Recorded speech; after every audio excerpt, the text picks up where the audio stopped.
Bueno, pues muchísimas gracias y bienvenidos de vuelta. Yo soy el doctor Miguel Acuña Lizama, soy médico especialista en medicina interna y actualmente también trabajo en el Hospital Ángeles Lindavista. Fui jefe de investigación del Hospital Regional 1 de Octubre del ISSSTE. Estuve como líder de equipo COVID durante toda la pandemia en el Hospital Magdalena de las Salinas y también en el Hospital Star Médica. Y les voy a hablar sobre el diagnóstico y pruebas de laboratorio, así como todos los procesos para el diagnóstico que tenemos para estas tres enfermedades que nos ocupan en este seminario avanzado, ¿no?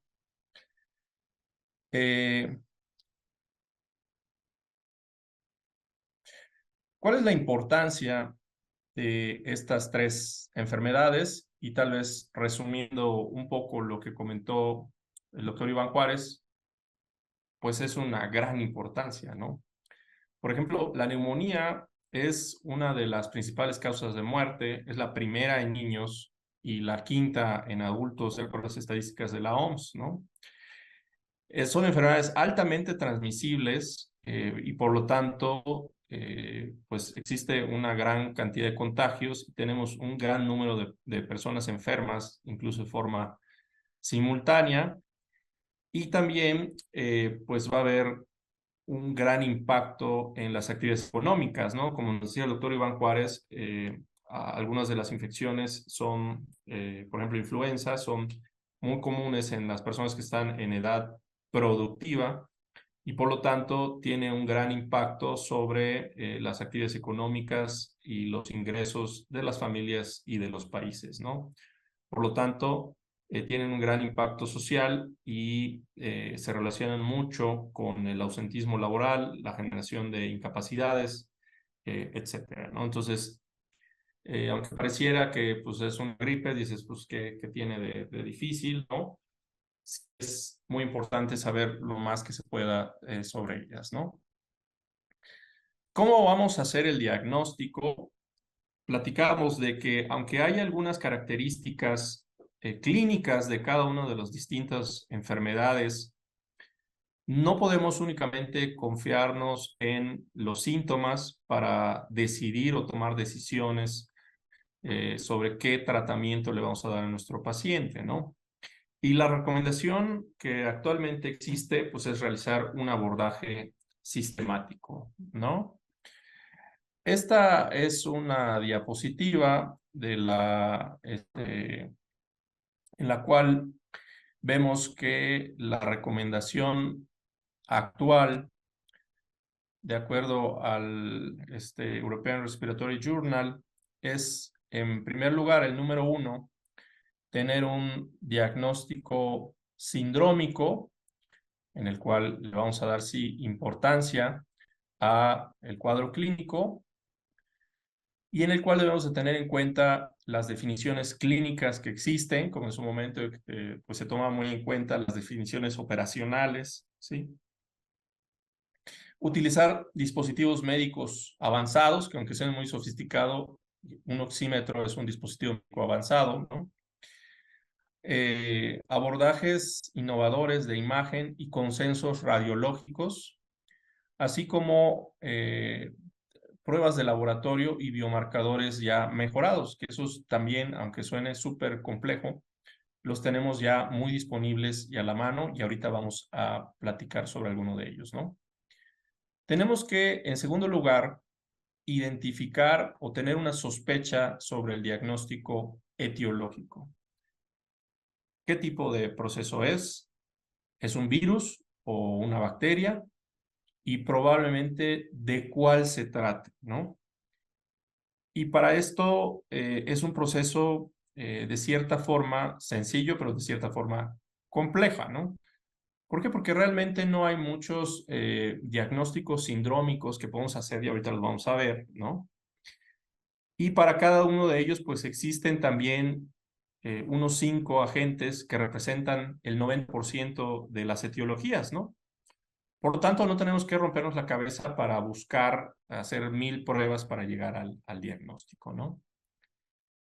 En tercer punto, y que está muy relacionado y por eso está al mismo nivel que el punto 2, es establecer es establecer un pronóstico. Es decir, si yo tengo a un paciente de 20 años de edad que empezó con síntomas leves, no tiene fiebre, no desatura, no tiene ninguna comorbilidad, ¿tendrá alguna utilidad saber si se trata de influenza y COVID? Realmente, bueno, y si tiene una semana que empezó con los síntomas, tal vez no tenga mucho sentido hacer estudios de extensión para saber la etiología, ¿no? Porque finalmente no se va a modificar el tratamiento que le voy a dar y no tiene factores de riesgo o no tiene una probabilidad preprueba, como decimos en estadística, para desarrollar una complicación, ¿no? Existen muchas herramientas, por ejemplo, los algoritmos de inteligencia artificial, que ahorita que salió la moda esta del chat GPT, ya vemos la inteligencia artificial como algo súper avanzado, pero es algo que está basado en la estadística y que ya existe desde hace mucho tiempo, ¿no? Lo único que es nuevo, pues es obviamente que se incorpora a un servidor de Internet poderoso que permite que muchas personas tengan acceso de forma simultánea y el entrenamiento de los algoritmos sea mucho más rápido, ¿no?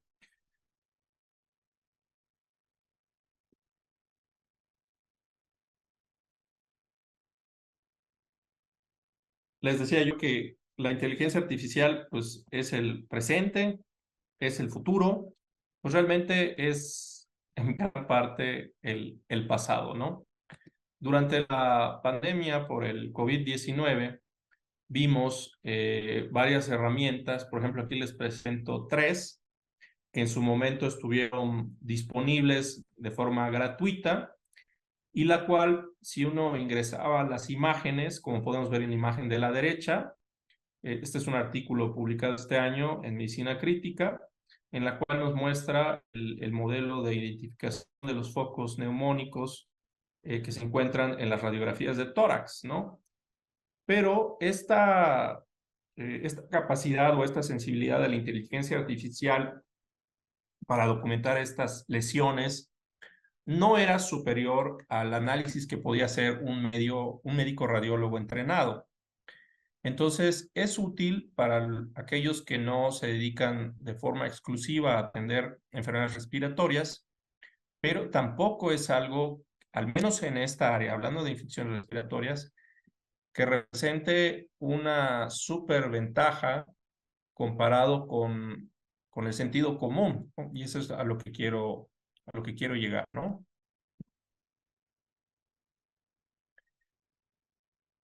Lo más avanzado de la medicina actualmente sigue siendo la estadística. Incluso la inteligencia artificial o los modelos de inteligencia artificial, los árboles de decisiones, los bosques, todo esto está basado en conocimientos estadísticos. Por lo tanto, si nosotros tenemos conocimientos de estadística, podemos efectuar de cierta forma este proceso de inteligencia artificial, ¿no? Vamos a repasar un poco sobre este estudio que se realizó sobre las enfermedades respiratorias en un centro alemán entre octubre de 2022 y febrero de 2023. Es de lo más reciente que hay porque realmente no ha terminado esta temporada invernal. No vamos a tener 2024, ni siquiera hemos llegado ahí, ¿no? En los principales centros de Alemania se incluyeron un total de 906 pacientes de todas las edades y aquí tenemos los resultados, ¿no? Podemos ver que en el eje de las X tenemos la edad y en el eje de las Y tenemos el número que representa la frecuencia en la cual se tuvieron estas infecciones. De color azul está la influenza A, de color rojo el SARS-CoV-2 y de color verde el virus sincicial respiratorio, ¿no? Y lo que podemos concluir aquí es que en pacientes jóvenes, en niños recién nacidos, la causa más frecuente o el agente etiológico más frecuente es el virus sincicial respiratorio, como nos comentaba el doctor Iván Juárez, ¿sí? Entre los 15 y los 45 años se vuelve prácticamente baja la probabilidad de tener alguno de estos y no hay un predominio sobre alguno, ¿no? Es decir, a los adultos jóvenes les puede dar prácticamente cualquiera de los tres con la misma frecuencia. Y en las personas adultas, 50 años o más, existe o existió una mayor frecuencia de presentación de SARS-CoV-2, seguido por influenza y después por el virus sincicial respiratorio, ¿no? Es bien importante, como les decía en un inicio, que al momento de tomar en cuenta el proceso diagnóstico, tengamos en cuenta las comorbilidades. En esta tabla, que es del mismo artículo, podemos ver en cada una de las columnas la influenza A, el SARS-CoV-2 y el virus sincicial respiratorio, el número de personas que tuvieron esta infección en la primera fila y las comorbilidades que se asociaron a esta infección, así como en la última columna de la derecha, la diferencia estadística respecto a cada una de las columnas, ya sea con chi cuadrado o con cruz Carwallis, ¿no? Entonces, nos damos cuenta que hipertensión, enfermedad cardiovascular o enfermedad arterial coronaria, insuficiencia cardíaca, diabetes tipo 2, COPD, COP es EPOC, ¿sí? Y asma fueron las más frecuentes, en la cual no hubo una diferencia estadísticamente significativa respecto a si les daba influenza, SARS-CoV-2 o virus sincicial, con excepción de EPOC y asma, ¿no? Las cuales, como bien decía el doctor, pues tienen una mayor frecuencia de presentación en personas que tienen afección por el virus sincicial respiratorio debido al gran proceso de hiperreactividad bronquial que presentan, ¿no? Entonces, nuevamente, como hacíamos durante la pandemia de COVID, tenemos que tener muy en cuenta o más pendientes o toma una importancia mucho mayor la presencia de comorbilidades en comparación con aquellas personas que no tienen comorbilidades. Y mientras más comorbilidades tenga la persona, es más probable que se presente alguna complicación. Aquí tenemos también el número de pacientes o de personas que fueron admitidos a la unidad de cuidados intensivos y la mortalidad que tuvo cada una de las distintas infecciones, ¿no? Vemos que lo dividen en dos grandes grupos, en pacientes menores de 18 años, pediátricos, y en pacientes de 18 años o más, ¿no?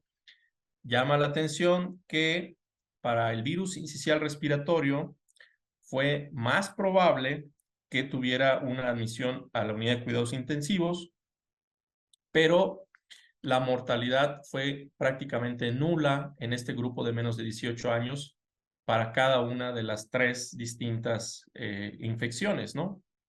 Por otro lado, en los pacientes de 18 años o más, fue más probable que ingresaran a la unidad de cuidados intensivos por COVID, por SARS-CoV-2, o bien por el virus sincicial respiratorio, y la mortalidad fue mayor para este último, para el virus sincicial respiratorio, ¿no? No estando muy lejos, tampoco la mortalidad que dio por influenza A, ¿no? ¿Qué quiere decir esto? Que aunque a los niños pudiera de alguna forma representar un riesgo de que tengan un incremento, un ingreso, perdón, a la unidad de cuidados intensivos, normalmente van a salir bien librados de este proceso, ¿no? Y eso no quiere decir que no le demos importancia, pero que nos debemos de preocupar más en aquellas personas adultas con comorbilidades de saber si tiene o no el virus sincicial respiratorio, ¿no? Para los pacientes mayores de 18 años, en esta misma cohorte de pacientes que se estudió, vemos que la duración de la hospitalización fue prácticamente igual en tiempo, más o menos requiere una semana de tratamiento, ¿sí? fue más frecuente la hospitalización, ¿cómo les diré? La frecuencia de admisión en la unidad de cuidados intensivos fue más frecuente para el virus sincicial respiratorio, aunque no fue estadísticamente distinta de las otras dos infecciones, ¿no? Pero sí llama la atención y tiene relación con la gráfica que vimos en la diapositiva pasada. Y el uso de ventilación mecánica invasiva fue también significativamente mayor en aquellas personas con infección por el virus sincicial respiratorio. Es importante aclarar que la etiología de estos tres grupos fue demostrada por PCR, ¿sí? De tal forma que tenemos la certeza de que se trata efectivamente de esta afección, ¿no? Y también esto explica el motivo por el cual existe tanta preocupación en la comunidad internacional, por supuesto también aquí en México, sobre este incremento del número de casos de pacientes que han tenido infección por el virus sincicial respiratorio, ¿no? Respecto a los niños, ¿no? Vemos la misma gráfica que la anterior, únicamente que para niños. Vemos también que sí existe una mayor estancia, que es estadísticamente significativa cuando están por virus sincicial respiratorio, y existe también la cantidad de oxígeno que necesitan es mayor cuando es por el virus sincicial respiratorio y no hay una diferencia respecto al requerimiento de intubación, ¿sí? Bueno, ¿cuáles son los predictores o los factores clínicos que nos pueden predecir que la persona que tiene alguna de estas infecciones tenga mayor riesgo de ingresar o de requerir una unidad de cuidados intensivos? Aquí los autores del estudio decidieron comparar contra influenza y sacar el odds ratio, ¿no? El riesgo relativo. De tal forma que el 1 que vemos a mitad de la gráfica representa la probabilidad normal, vamos a decirlo así, ¿sí? El 10 o hacia la derecha de la gráfica una mayor probabilidad y hacia la izquierda de la gráfica una menor probabilidad comparada con influenza, ¿no? Y esto tiene también un poco que ver con aquello que de las preguntas que hacían, ¿no? Y que ahorita van a ver la respuesta, ¿no? No existe diferencia estadísticamente significativa entre si se debe a influenza, a virus sincicial o a SARS-CoV-2. Cualquiera de ellos tiene la misma probabilidad de ingresar a la unidad de cuidados intensivos, ¿no? Es más probable que ingresen si tienen menos de 10 años, si la saturación tiene una disminución o existe una variabilidad del 5% con respecto a la basal, si necesitan oxígeno suplementario desde el inicio, esto tiene una mayor probabilidad de que requieran ingresar a la terapia. La tasa de filtrado glomerular no se asocia o no se ve un riesgo significativamente relacionado en este estudio. El sexo femenino o ser mujer pareciera ser un factor protector. Tener una enfermedad maligna oncológica, a eso se refiere, se asocia a un mayor riesgo de ingresar a la terapia intensiva. La frecuencia respiratoria no alcanza una cifra estadísticamente significativa y a mayor frecuencia cardíaca también tenemos una mayor probabilidad de requerir un ingreso a la unidad de cuidados intensivos y también un descenso o una temperatura menor se asocia a una menor probabilidad de requerir un ingreso a la unidad de cuidados intensivos, ¿no? Entonces, resumiendo, ¿cuáles son los factores que nos predicen que pueda requerir ingresar a la unidad de cuidados intensivos? Que utilice oxígeno desde el inicio, que tenga alguna enfermedad maligna, cáncer, o que tenga taquicardia. ¿Cuáles son los factores que de acuerdo a estos estudios nos protegen o se asocian a una menor probabilidad de ingresar a la unidad de cuidados intensivos? La edad, mientras más joven es menos probable, la saturación, ¿sí?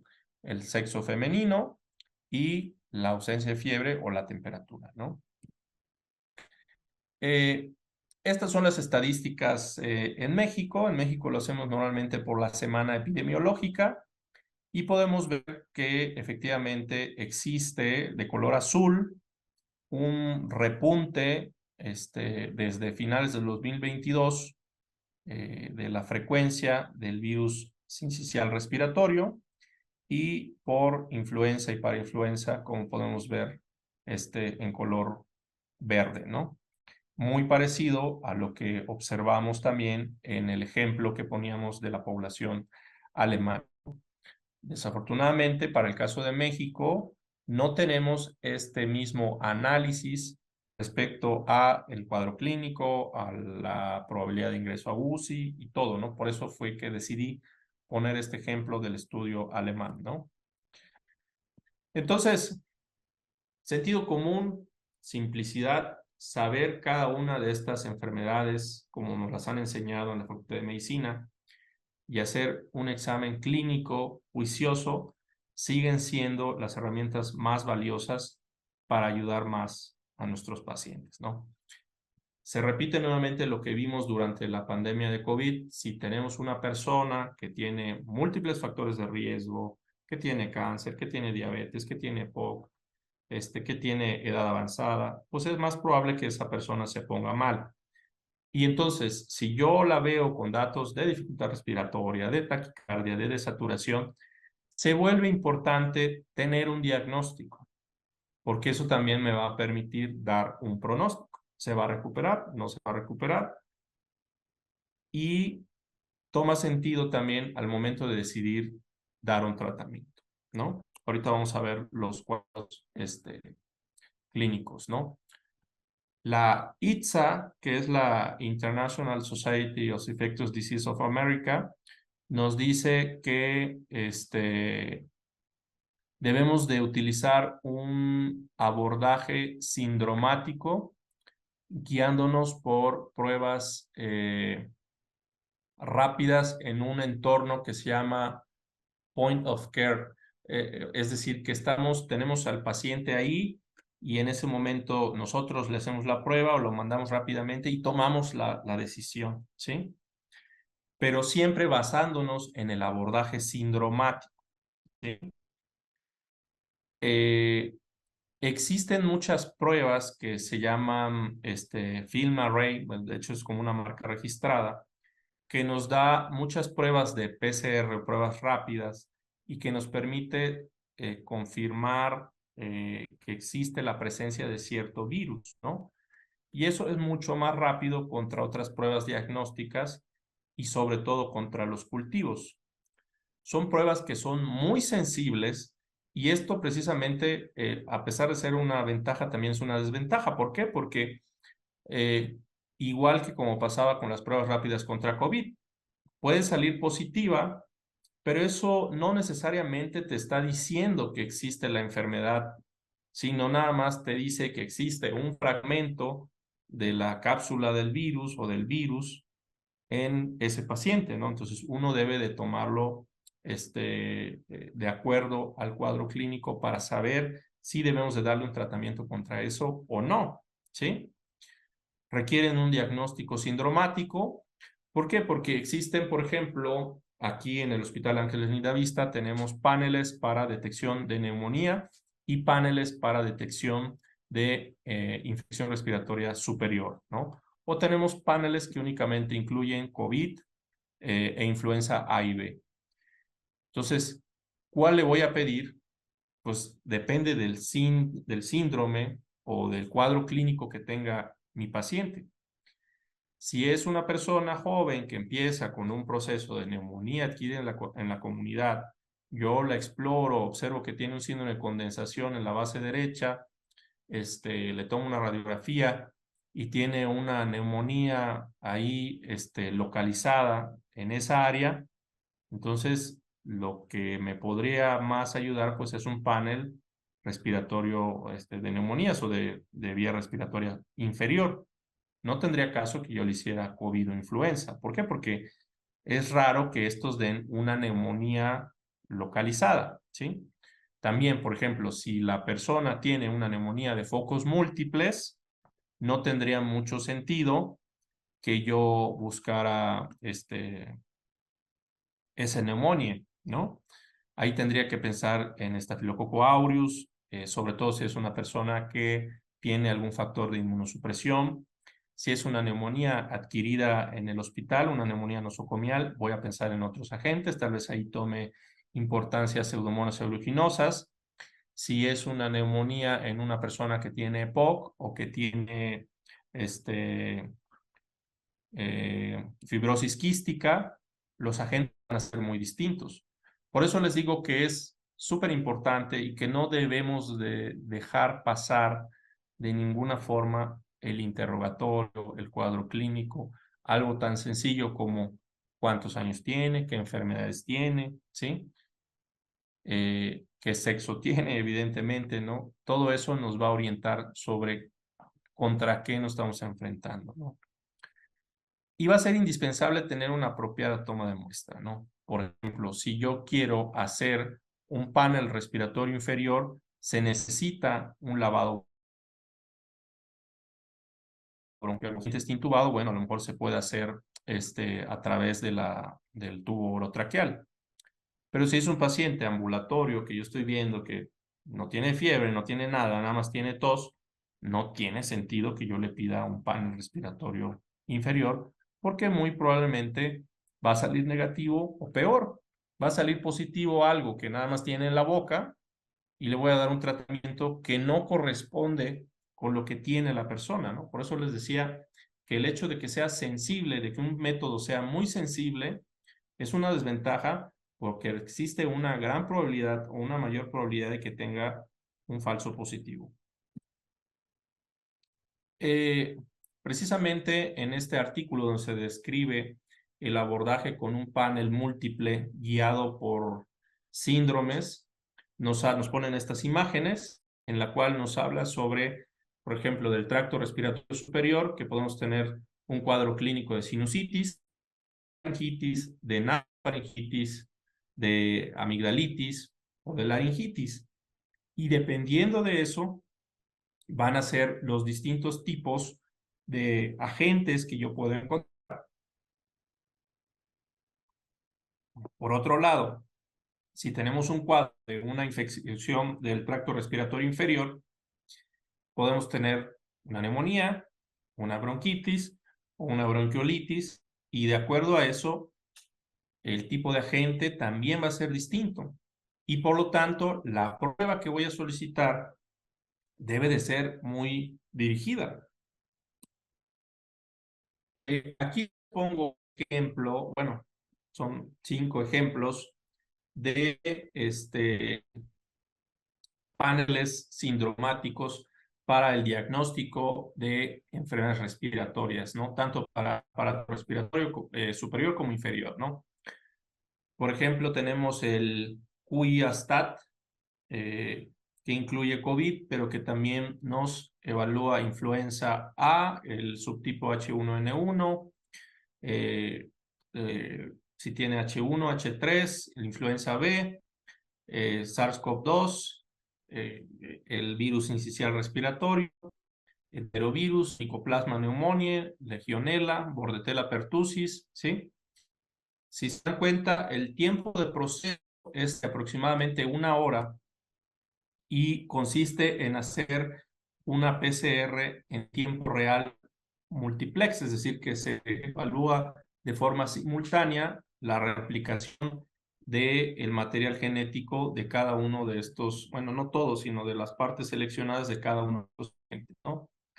Tenemos otro, por ejemplo, del laboratorio que se llama Applied Biocode, que así se llama Biocode Respiratory Pathogen Panel, incluye 17 patógenos. Tenemos otro de 18, otro de 14. El que tenemos aquí en el Hospital Ángeles es el Film Array Pneumonia Plus Panel, que incluye 27 patógenos y 7 genes de resistencia, de tal forma que al salir el panel, que tarda más o menos como 1 hora, ya podemos saber si tiene presencia de beta-lactamasa extendido, carbapenemasa, resistencia a meticilina, ¿sí? y obviamente qué tipo de gente es con el que tenemos, con el que estamos luchando, ¿no? Por ejemplo, Pseudomonas aeruginosa, Staphylococcus. Y estos paneles nos sirven mucho en aquellos pacientes, por ejemplo, que tienen procesos nosocomiales, que tienen múltiples comorbilidades, que tienen inmunosupresión, tal vez por una neoplasia, por un tratamiento oncológico o hematológico. Y por supuesto, no podemos dejar de tener en cuenta el resto de los paraclínicos, es decir, no es el único estudio que hacemos, ¿no? Se piden cultivos, se piden los estudios básicos de laboratorio, se pide un estudio de imagen, ¿sí?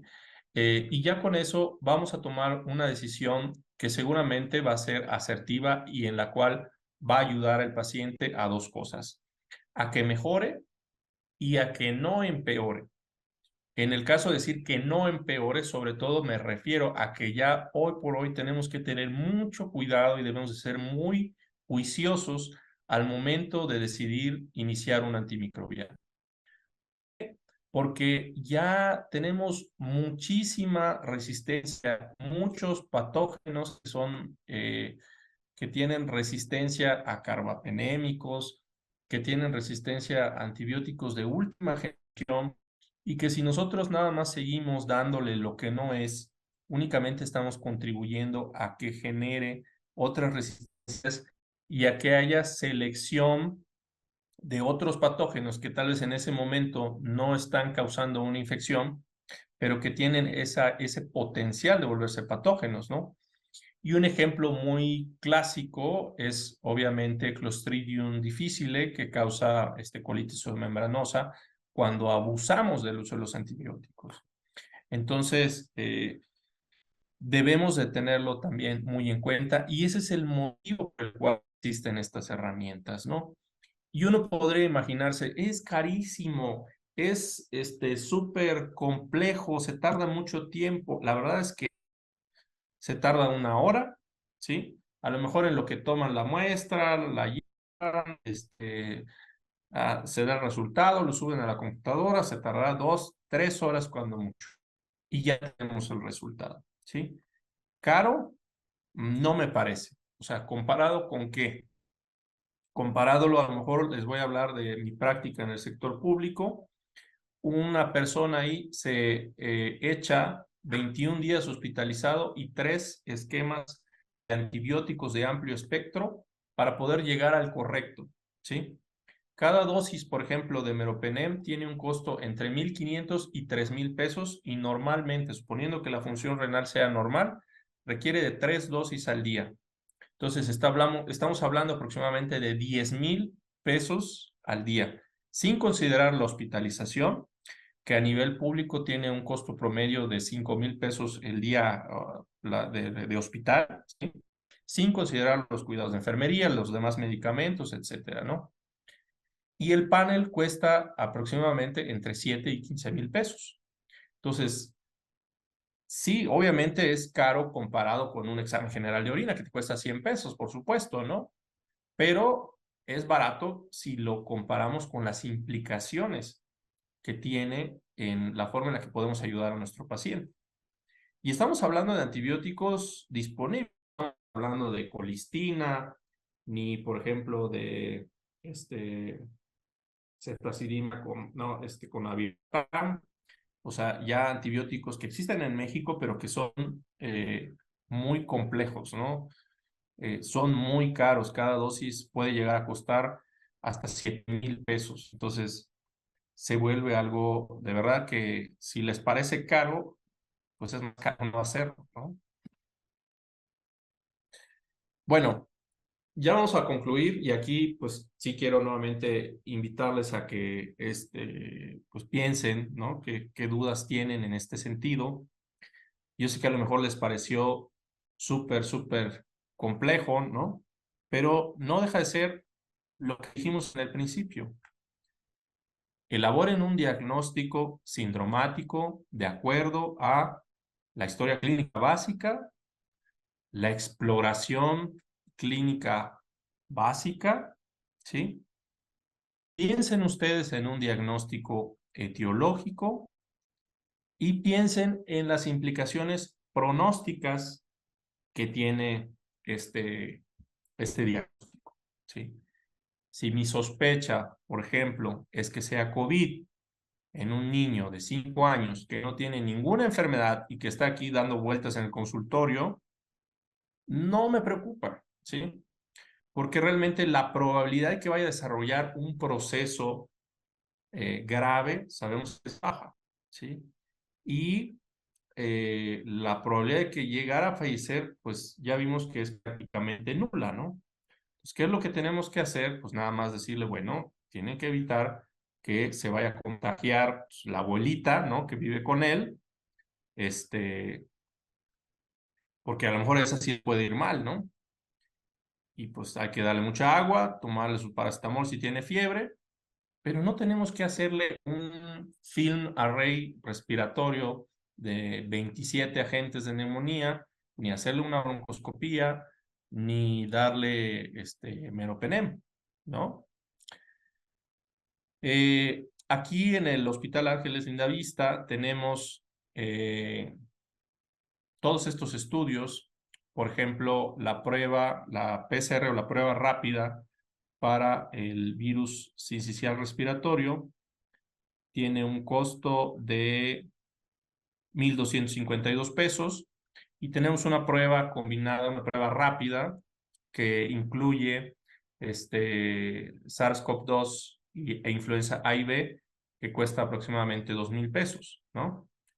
Yo sé que a algunas personas les puede parecer caro, ¿no? Pero la verdad es que también hay personas que opinan que no. Y pues nosotros tenemos que saber las herramientas que tenemos disponibles y tenemos que también ser muy honestos con nuestros pacientes. Es decir, mire, la verdad yo veo al niño bien, yo creo que no necesita nada, pero si a usted le preocupa que su niño tenga virus incisional respiratorio porque leyó en el Facebook esto y lo otro para que no vaya a contagiar a todos en la escuela, pues hágale la prueba. Cuesta 1,252 pesos. No, que no tengo dinero, pues no se preocupe entonces porque no le va a pasar nada grave, ¿sí? Que el niño es asmático. La verdad es que incluso con una gripe normal, yo sí tendría más vigilancia del niño, ¿no? Entonces, tenemos que saber decidir cuándo las pruebas diagnósticas o las herramientas diagnósticas las tenemos que hacer y cuándo no, ¿sí? Y esta es la parte difícil, ¿no? O mejor dicho, la parte donde la toma de decisiones se vuelve un poco más compleja, ¿no? Porque como ustedes pueden ver, no existe un algoritmo que te diga, a ver, menos de 18 años, hazle esto, más de 18 años, hazle estas 3 pruebas, si sale positiva, sí, si sale negativa, no, y si sale esto, la internas, ¿no? No existe ese algoritmo, ¿no?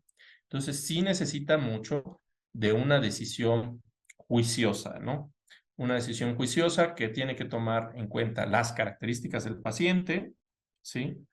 La disponibilidad de las herramientas diagnósticas, la sospecha clínica etiológica, el pronóstico y el impacto que tiene darle o no un tratamiento, ¿sí? Por ejemplo, si el paciente tiene COVID, ¿de qué me sirve saber si tiene Omicron, si tiene Delta? Eso actualmente es irrelevante para fines clínicos. ¿Por qué? Porque independientemente de la variante que tuviera, el tratamiento es el mismo. Entonces, ¿para qué le voy a decir, no, busque dónde le pueden hacer la identificación del genoma para saber? No tiene sentido. Pero, por ejemplo, si el paciente tiene tuberculosis, ahí sí tengo que ver si tiene algún mecanismo de resistencia, sobre todo algunos casos particulares, ¿no? Pero no es algo que siempre tengamos que hacer, ¿no? O aplicar de forma sistemática. Bueno, pues muchísimas gracias por su atención. Voy a ver si las preguntas que tenemos aquí, aquí les dejo mis datos.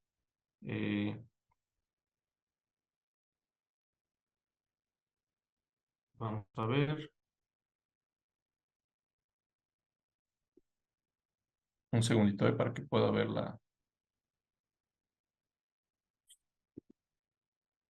las sus preguntas, el chat.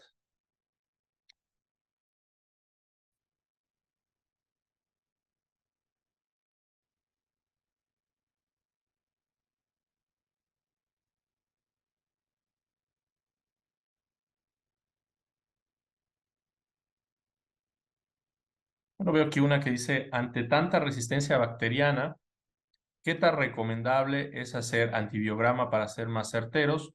¿O en qué caso recomienda hacerlo? Siempre, siempre se debe de hacer un antibiograma, incluso ya es prácticamente de cajón, vamos a decirlo así, que cuando se pide un cultivo, el laboratorio hace el antibiograma y de acuerdo al tipo de susceptibilidad, ¿no?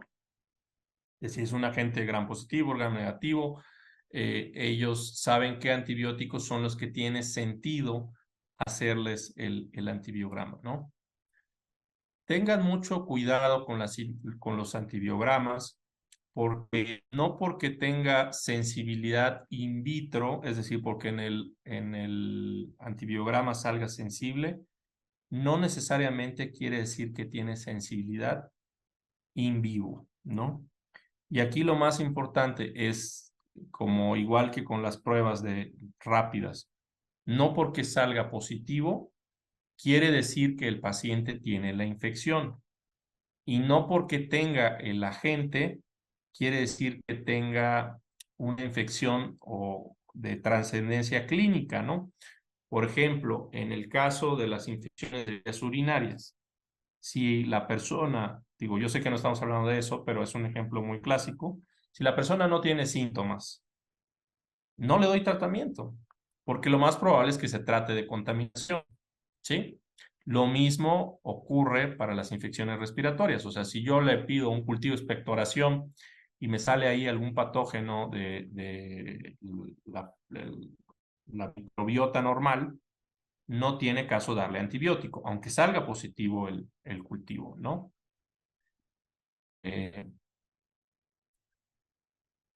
es recomendable siempre mandar TAC si sospechamos neumonía o es suficiente con radiografías.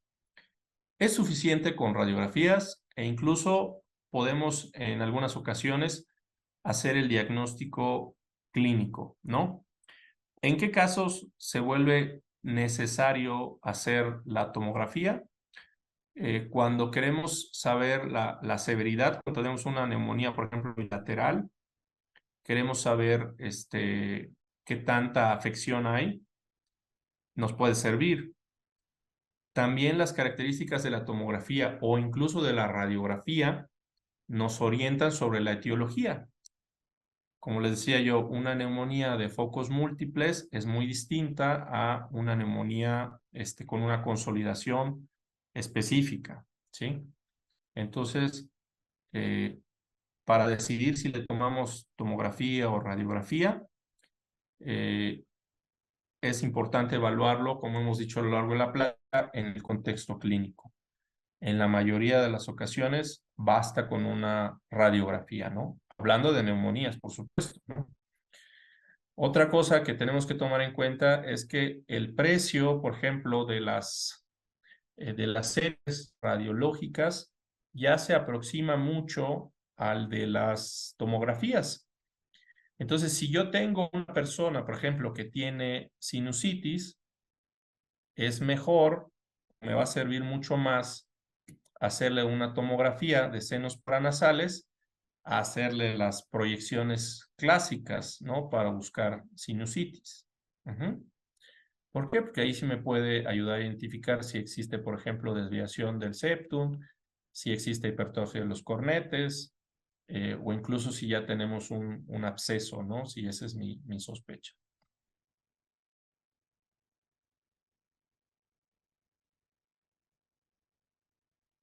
Ponen aquí, ante la sospecha de infección por el virus incisional respiratorio. ¿Qué antiviral recomienda? Así como para el COVID-19, ¿qué antiviral? La verdad es que no hay un tratamiento antiviral específico. En el caso de COVID-19 sí se puede dar el Paxlovid. Aquí, por ejemplo, en el hospital en donde estoy, tenemos lo malo es que lo maneja nada más el gobierno. Entonces, si yo de forma individual, o sea, no el hospital, yo si tengo un paciente que sospecho que se puede beneficiar del uso de Paxlovid, puedo solicitarlo en el IMSS y me ayudan, ¿no? Pero no es como que realmente esto vaya a establecer una diferencia respecto a como había, por ejemplo, con influenza, ¿no? Ya que ahí le das el oseltamivir y puede ser la diferencia entre la vida y la muerte, ¿no? Y no se vende el Paxlovid, ¿no? Preguntan también, ¿qué tiempo hay que esperar para realizar nuevamente una prueba diagnóstica para descartar ya sea COVID-19, influenza o virus incisional respiratorio? Para realizar una segunda prueba, o sea, si ya tengo el diagnóstico, no necesito más pruebas. ¿Por qué? Porque son pruebas muy sensibles, que si yo tengo un pedacito ahí, por decirlo de alguna forma, del material genético del virus, me puede salir positiva mi prueba, pero el paciente clínicamente ya no tiene la infección. Entonces, no tiene sentido hacer pruebas como para garantizar que el paciente ya no tiene nada, ¿sí? O puede pasar lo contrario, que ya pasó tanto tiempo y el paciente ya se curó de la primera infección, pero está en proceso de incubación de una segunda infección. Les voy a poner un ejemplo. Se está curando de COVID y yo le estoy haciendo pruebas de COVID cada semana y luego el paciente empieza con fiebre y todo y sale negativa la prueba de COVID porque el paciente ahora tiene virus incisional respiratorio. Entonces, no tiene sentido estar haciendo pruebas repetidas para asegurarse que ya no tiene la infección. No sé si en ese sentido vaya la pregunta, ¿no? Ponen aquí, considero que lo más importante sería tratarlo sintomáticamente. Primero citar en 2 días para valorar si necesita antibiótico y o gabinete. Lo más importante es la clínica y la anamnesis. Exactamente, doctor. Yo comparto totalmente su opinión. Creo que usted tiene toda la razón. Efectivamente, la mayor parte de los pacientes que llegan normalmente no necesitan nada, pero les da mucha tranquilidad y nos ayuda también de cierta forma a estar protegidos de que no va a ocurrir nada. Si yo le digo, mire, yo creo que ahorita usted no tiene nada, pero este es mi teléfono. Si ve que en 2 días o 3 días no mejora, avíseme, ¿no? Y luego entonces, y si el paciente lo necesita, pues yo lo vuelvo a ver y normalmente no le cobro nada, ¿no? ¿Por qué? Porque precisamente la idea es ayudar al paciente y sabemos que esto a veces cuando llegan no tienen todo, ¿no? Y no es que te vayas a echar otra consulta desde el principio, digo, porque tú ya sabes cuántos años tiene, ya sabes todo. Nada más es, a ver, pásale, ¿cómo está? No, doctor, seguí con tos. Luego vuelvo a tomar su presión, su saturación, esto, lo otro, lo ausculto, ¿eh? Sigue bien, no se preocupe, siga usted bien, ¿no? Ah, no, espéreme, está desaturando, ya tiene taquicardia, sigue con fiebre, le voy a dar un antibiótico, ¿no? ¿Cuál? Bueno, depende del cuadro clínico o el cuadro etiológico que yo esté sospechando. Exactamente, doctor. Esa es la idea, ¿no? La doctora María Ascensión Preciado Gutiérrez pone, entonces, ¿qué parámetros debemos tomar en cuenta si hacemos antibiograma? ¿Cómo saber si vamos o no a tener sensibilidad a lo que nos reportan o en base a qué nos podemos orientar para dar un antibiótico? Bien, depende del contexto clínico. Nuevamente, tengo un paciente que tiene cáncer pulmonar, que está recibiendo esteroide, tratamiento inmunosupresor, que tiene diabetes, que está postrado, tiene fiebre, tiene una neumonía, le tengo que dar antibiótico, ¿sí?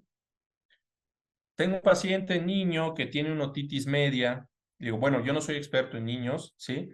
Pero hasta donde yo revisé, a las otitis se les da antibiótico la mayor parte de las veces, ¿no? otitis, neumonía, sinusitis, requieren darse tratamiento con antibióticos. Tiene una rinitis, o sea, bueno, o una amigdalitis, no requiere darse antibiótico a menos que tengamos la sospecha de que es estreptococo, ¿no? Entonces, en lo que nos basamos es sobre todo en el cuadro clínico, ¿sí?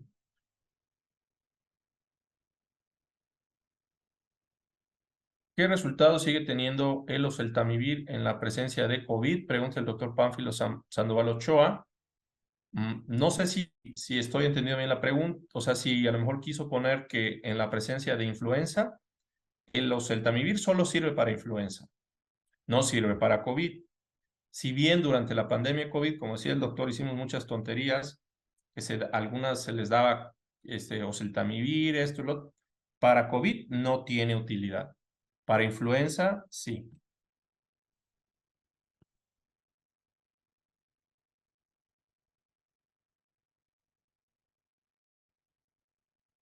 Muy bien, me pone el doctor Jorge Navarro. Doctor Miguel, creo que tiene mucha razón en cuanto a seguir la evolución del paciente y citarlo cada tercer día para valorar la evolución, aparte de los cuidados generales que se deben dar en este tipo de enfermedades. Sí, totalmente de acuerdo, doctor. Efectivamente, los cuidados generales, manténgase bien hidratado. Por ejemplo, en las personas que tienen diabetes, hay algo que llamamos días de enfermedad. Le decimos, oiga, aquí, pues se puede, como está comiendo poco, si usted usa insulina, le puede bajar la glucosa, tiene que medirse la glucosa 2 veces al día, estése más pendiente de los síntomas de hipoglicemia, que son estos, tome mucha agua, si tiene fiebre, tómese un paracetamol o lo que ustedes quieran darle, ¿no? Pero sí, son los cuidados generales. Y bueno, lo que decíamos también, lávese las manos, no esté yendo a las tertulias de los sábados, o sea, trate de no contagiar a las demás personas, ¿no? Porque aparte, una persona que tiene una infección respiratoria no está exenta de tener otras. Entonces, pues mejor ahorita sí tiene una infección respiratoria, pero eso se puede volver una neumonía, ¿no? Entonces, tiene que cuidarse, tiene que descansar, ¿no? Tiene que estar bien. Y bueno, para el manejo sintomático, con esto ya cierro, yo les recomendaría que en la medida de lo posible traten de utilizar la menor cantidad de fármacos, ¿sí? Por ejemplo, la tos. La tos es un síntoma muy molesto, pero tenemos que explicárselo al paciente, ¿sí? Que es un mecanismo de defensa. Entonces, si yo le quito la tos, las flemas se van a quedar allá y es mayor la probabilidad de que vaya a desarrollar una atelectasia y una neumonía, ¿sí? Entonces, si la tos es de vez en cuando y no le molesta, pues déjala, no le da nada para la tos, ¿sí? La tos también tengo que saber por qué. Es por irritación bronquial, entonces no tengo que darle un antitusígeno, tengo que darle un broncodilatador. Si la tos es por goteo postnasal, tengo que darle un antihistamínico, no tengo que darle un antitusígeno, ¿no? Entonces, por eso es que le decía que la clínica es súper importante porque no hay como una regla general y puede ser desde algo muy sencillo como una gripe que se le va a quitar en 3 días hasta una neumonía de focos múltiples que va a acabar en una cavitación. Pero nunca lo vamos a saber si no revisamos al paciente y no hablamos con él. Y tenemos que entender que una parte de los pacientes que yo lo veo hoy y no tiene nada, un porcentaje, sí o sí va a desarrollar un proceso neumónico grave, pero no lo no, yo tengo que decírselo al paciente, ¿no? Porque si no, él va a pensar que yo soy mal médico, ¿sí? ¿Por qué? Porque yo le dije que no tiene nada. Y entonces decirle, sí, ahorita no tiene nada, pero si no se cuida, puede llegar a desarrollar una neumonía, ¿no? Ahorita tiene una infección respiratoria, pero puede ser COVID y usted es diabético y es asmático y se puede poner grave. Entonces venga a verme en 3 días y lo anotamos ahí en la receta, ¿no? Revisión en 3 días. Y ya si el paciente no viene, sale desnudo en el frío, se va a ver la nieve al Nevado Toluca, pues ya eso, pues es de cada quien. No hay nada que los médicos podamos hacer, ¿no? Sí, la ceftriaxona con dexametasona, de hecho, es pecado, ya está en la Biblia. El que lo receta es pecado, ¿no? No hay una indicación para esa combinación. En todas las guías que he revisado de infecciones respiratorias, no hay una indicación para esa combinación. Y menos si tenemos el contexto de que es una infección viral, ¿no? Es así, desafortunadamente, los médicos tenemos que tener esa misión de explicarle y educar a los pacientes. Yo sé que está difícil, yo sé que, hijo, le dice uno, eh, pues es que señor, usted no entiende esto, lo otro. Pero si yo le digo que no lo necesita, va con otro médico y le dice que no lo necesita, y así, pues obviamente en algún momento lo van a entender. Pero si yo le doy ceftriaxona y a la semana siguiente le dan ceftriaxona, pues va a pasar como en su momento pasaba con la terramicina, ¿no? Ya cualquiera la iba y la compraba sin necesidad de una receta. Eh, Me ponen, ¿ha tenido experiencia usando el Baloxavir para influencia, perdón, influenza? No, la verdad es que no. Eh, es raro, incluso en un centro grande como es el Hospital Ángel de Lindavista, donde estamos el doctor Iván Juárez y yo también estoy en un hospital público, que es el Hospital 1 de Octubre. Es difícil que tengamos cuadros de influenza tan complicados, ¿no?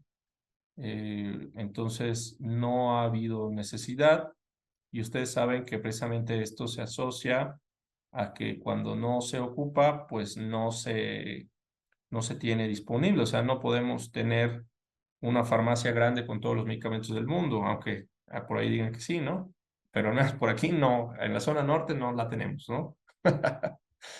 Muy bien. Bueno, pues muchísimas gracias a todos. Seguimos a sus órdenes y nos vamos a ver el día de mañana a esta misma hora. Eh, si tienen alguna pregunta más relacionada con lo que vimos en estos 2 días, pues adelante, ¿no? Y puse las referencias de las bibliografías que utilicé para elaborar esta ponencia. Espero que les sea de utilidad. Muchísimas gracias. Un gusto como siempre. El doctor Mario Acosta, que es el que nos guía en este camino, pues desafortunadamente tiene una infección respiratoria. No es cierto, no sé, pero no pudo acompañarnos en esta ocasión. Probablemente ya mañana o pasado mañana estará con nosotros. Espero, la verdad, mi único objetivo, haber estimulado su curiosidad científica para seguir aprendiendo y seguir siendo médicos con humildad, humanismo y honor. Muchas gracias y buenas noches.